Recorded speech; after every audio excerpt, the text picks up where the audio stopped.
اور اس کے بعد پورا ملک ہی ہمارا تباہ ہو جائے اور ہم اس قابل ہی نہ رہیں کہ ہم اس کے بعد دوبارہ زندہ بھی رہ سکیں یا نہیں. نیوکلیر بلاسٹ افیکٹس ہوتے ہیں, یعنی جہاں بلاسٹ ہوتا ہے اس کی ایک تکلیف ہوتی ہے. دوسرا فال آؤٹ افیکٹس ہوتے ہیں, یعنی ریجن میں اگر نیوکلیر ایکسپلوژن ہوتا ہے تو اس کی جو ریڈیو ایکٹیو ڈسٹ آتی ہے پورے ملک میں, ریڈیشنز آتی ہیں, ان کو سسٹین کرنے کے لیے بھی صلاحیتیں چاہیے ہوتی ہیں. بڑے بڑے تمام ممالک نے جو نیوکلیر ٹیکنالوجی رکھتے ہیں انہوں نے نیوکلیر سروائیول کیپیبلٹیز بھی ڈیولپ, مطلب ان کے آفٹر افیکٹ سے کس طرح ڈیل کیا جائے. یعنی چائنا میں حال یہ ہے کہ پورا بیجنگ کا شہر چند منٹ میں انڈر گراؤنڈ جا سکتا ہے, کروڑوں کی آبادی کا شہر ہے, انہوں نے پورے ملک کو کھود کھود کے ٹنلز بنائی ہوئی ہیں اس کے اندر.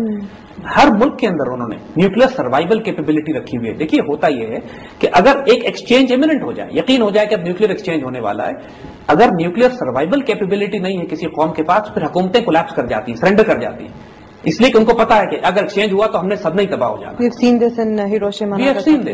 نیوکلیر سروائیول کیپیبلٹی جب قوموں کے پاس ہوتی ہے تو پھر وہ کانفیڈنٹ ہوتی ہے کہ ایک پڑ بھی گیا ہمیں تو کوئی بات نہیں, ول اسٹل سسٹین, ہم دشمن سے مقابلہ بھی کریں گے, اپنی عزت اور آبرو کا سودا نہیں کرنا پڑے گا.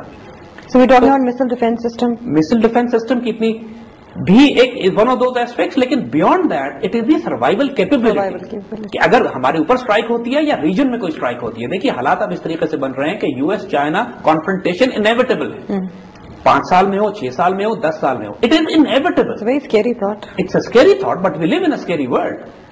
سیکنڈ ورلڈ وار بھی ہوئی ہے نا, فرسٹ ورلڈ وار بھی ہوئی ہے. اس فرسٹ ورلڈ وار اور سیکنڈ ورلڈ وار کے بعد کم از کم 6 کروڑ انسان آپس کی جنگوں میں بھی مرے. دنیا میں یہ ریالٹیز آف لائف ہیں, انسان سے خوش فہمی میں رہ کے اپنے آپ کو اگنور نہیں کر سکتا. We live in a world where nuclear exchange is almost inevitable. Proactive ہونا پڑے گا اس پہ. So this was one of those aspects that we need to do. The most important aspect دیکھیے, جو سینٹر آف گریوٹی ہے ہمارے تمام دشمنوں کی, اس وقت پوری دنیا کا جو نظام چلے, اکنامک سسٹم ہو یا پولیٹیکل سسٹم ہو یا زائنسٹ آئیڈیالوجی ہو, اس کی سینٹر آف گریوٹی اسرائیل ہے, تل ابیب ہے. یہ بات ہم پہلے ڈیفائن کر چکے ہیں. امریکن تاریخ میں کبھی ایسا نہیں ہوا کتنا چھوٹا ملک اسرائیل امریکہ جیسے ملک کی اتنی بڑی فورن پالیسی کنٹرول کر رہا. جو سینٹر آف گریوٹی ہے ہمارے خلاف کی سازشوں کی وہ اسرائیل ہے.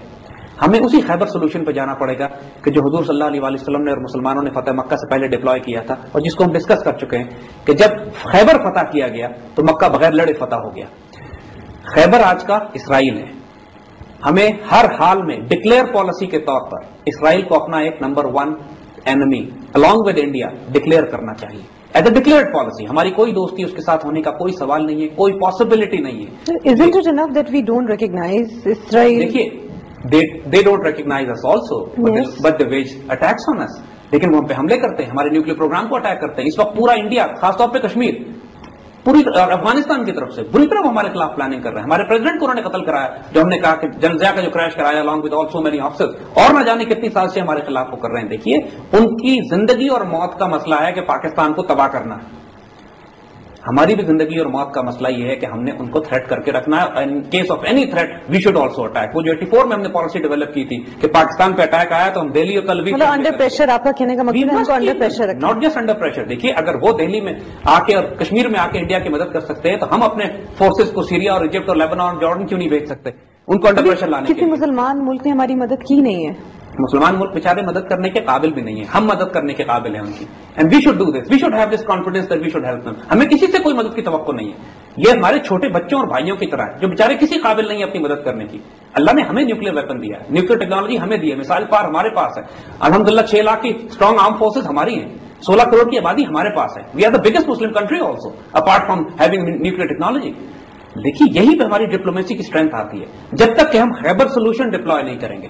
خیبر سولوشن کا مطلب ہے کہ we threat Israel as we should threaten them, and in case of any problem we should knock them out also. کیونکہ اگر ہم نے یہ نہیں کیا تو وہ ہمارے خلاف سازشیں جاری رکھے گا. ان دشمنوں کو روکنے کا صرف ایک طریقہ ہے کہ we tell them very clearly, جو 84 میں ہم نے کیا تھا, وی ڈونٹ کیئر کہاں سے اٹیک آتا ہے, what we care is will hit you back. اور پھر ان کا دماغ ٹھیک رہے گا, کیونکہ ورنہ اس کے علاوہ کوئی ماننے والے نہیں ہیں.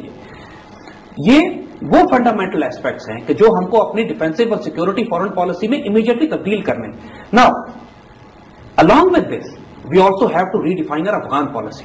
ہم نے جو 8 سال میں غلطیاں کی ہیں ان کو اب امیڈیٹلی, اب کوئی وقت نہیں ہے ہمارے پاس کہ مزید ڈیلے کریں. وی ہیو ٹو کرے. پاکستان میں نیشنل سیکورٹی کرائسس بنا ہوا ہے کہ پاکستان میں جس طرح سوسائڈ بامبنگ ہو رہی ہیں, جیسے حملے ہو رہے ہیں, جیسے معاملات ہو رہے ہیں, اس کو ہمارے یہاں کے اینالسٹ, ہمارے یہاں کے سیاستدان اتنی احمقانہ بات کر رہے ہیں یہ کہہ کر کہ یہ حملے صرف ٹرائبل ایریاز سے آ رہے ہیں, اس لیے ہو رہے ہیں کہ وہ انتقام لینا چاہتے ہیں کہ آرمی نے جا کے ٹرائبل ایریاز پہ کچھ حملے کر دیے تھے.